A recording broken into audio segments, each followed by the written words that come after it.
by Roseanne Gerin. 20,171,113. Myanmar's army issued a report on Monday denying allegations of atrocities against Rohingya Muslims days after the top general in charge of military operations in volatile northern Rakhine state was replaced.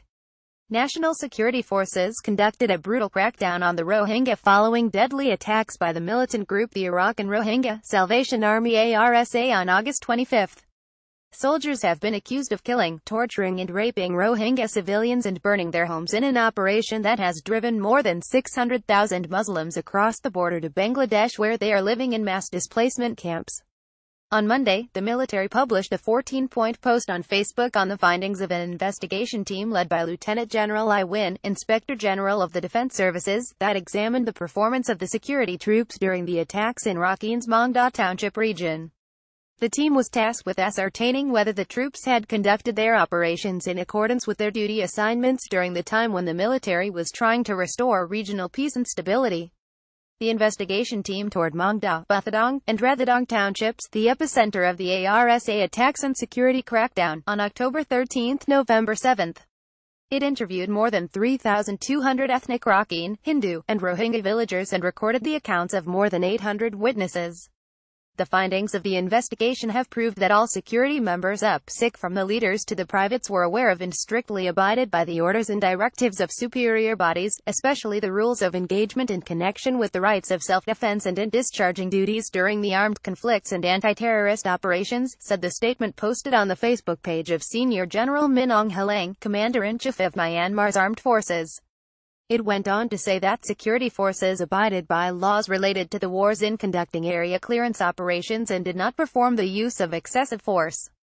The accounts of the Myanmar military, which starkly contradict statements from Rohingya refugees interviewed after reaching Bangladesh, could not be independently corroborated because the military and government have limited access to the conflict zone. The Army's statement also said that all subsequent clashes between security forces and Muslim militants occurred between August 25 and September 5, in contrast to assertions by Rohingya who fled to Bangladesh and by rights groups, which contended that attacks by security forces and Buddhist mobs were still occurring after that date. The statement said that Rohingya villagers said security forces did not commit the crimes that some Muslims who fled to Bangladesh had accused them of, and instead asserted that Rohingya terrorists torched houses and fled across the border. Failing to pass muster, this statement did not pass muster with human rights experts. Once again, Myanmar's military is trying to sweep serious violations against the Rohingya under the carpet, said James Gomez, Amnesty International's regional director for Southeast Asia and the Pacific, in a statement issued Monday in response to the findings by Myanmar's armed forces. He noted overwhelming evidence that the military committed atrocities against the Rohingya, from stories of countless witnesses and satellite imagery showing burned villages in attacks that amount to crimes against humanity. The Myanmar military had made clear it has no intention of ensuring accountability. It's now up to the international community to step up to ensure these appalling abuses do not go unpublished, Gomez said. The extent of the atrocities against the Rohingya and other ethnic minorities will not be known until Myanmar allows a United Nations-appointed fact-finding mission and independent observers into the country to conduct an investigation, he said. In London, a spokesman for British Prime Minister Theresa May echoed the sharp criticism that Myanmar, a former British colony once known as Burma, has received from rights groups. "We've been appalled by the inhumane violence that's taken place in Rakhine State," the spokesman said, according to a report by CNN. "It's a major humanitarian crisis. It's been created by Burma's military and it looks like ethnic cleansing." The UN assigned a 3-member mission to Myanmar in March, but the government has refused to allow them to enter the country. The military issued the findings only days after Major General Maung Soe was transferred from his post as the head of Western Command in Rakhine, Reuters reported. "I don't know the reason why he was transferred," Major General I Win, Deputy Director of the Defense Ministry's Psychological Warfare and Public Relations Department, told the news agency. He wasn't moved into any position at present. He has been put in reserve. Myanmar State Councillor Aung San Suu Kyi walks with a Filipino military officer upon her arrival in Pampanga Province, the Philippines, to attend the Association of Southeast Asian Nations Summit and related meetings in the capital Manila, November 11, 2017.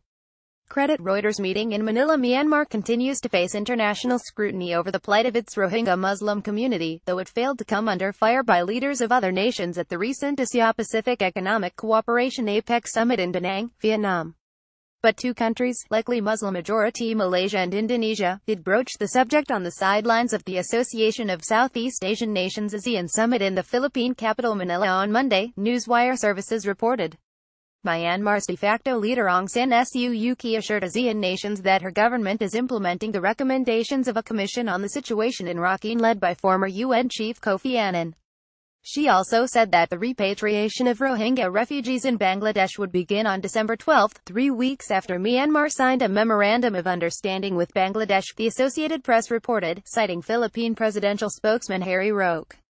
On Sunday, UN official Pramila Patten, special representative of the Secretary-General on UAL violence and conflict, said in the Bangladeshi capital Dhaka that she would raise accusations of the Myanmar military carrying out organized rape with the International Criminal Court in The Hague, Reuters reported. When I return to New York, I will brief and raise the issue with the prosecutor and president of the ICC whether Myanmar's military can be held responsible for these atrocities, Patten was quoted as saying, after a 3-day visit to Rohingya refugee camps in the Cox's Bazar region of southeastern Bangladesh. Sexual violence is being commanded, orchestrated and perpetrated by the armed forces of Myanmar, otherwise known as the Tatmadaw, she said. Rape is an act and a weapon of genocide. The developments come just before U.S. Secretary of State Rex Tillerson visits Myanmar on November 15 to address the Rakhine crisis and U.S. support for Myanmar's ongoing democratic transition with military officials and senior leaders, including Aung San Suu Kyi. Tillerson said in October that the U.S. holds Myanmar's military leadership responsible for the brutal crackdown on the Rohingya. The world can't just stand idly by and be witness to the atrocities that are being reported in the area, Tillerson told Washington's Center for Strategic and International Studies think tank, Reuters reported. We really hold the military leadership accountable for what's happening, he said. On October 23, the U.S. placed restrictions on Myanmar's military for its abuse of Rohingya Muslims during the recent violence in northern Rakhine state. Some American politicians are now pursuing legislation to impose economic and travel sanctions on the armed forces and their business interests.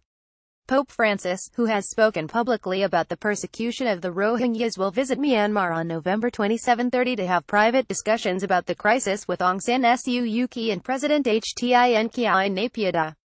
He will also address politicians, members of civil society, and diplomats in a public meeting. Later in Yangon, Pope Francis will with the Sangha Mahanayakamahana, a government-appointed body of senior monks that regulated the Buddhist clergy, at Kabai Pagoda and with Catholic bishops at St. Mary's Cathedral.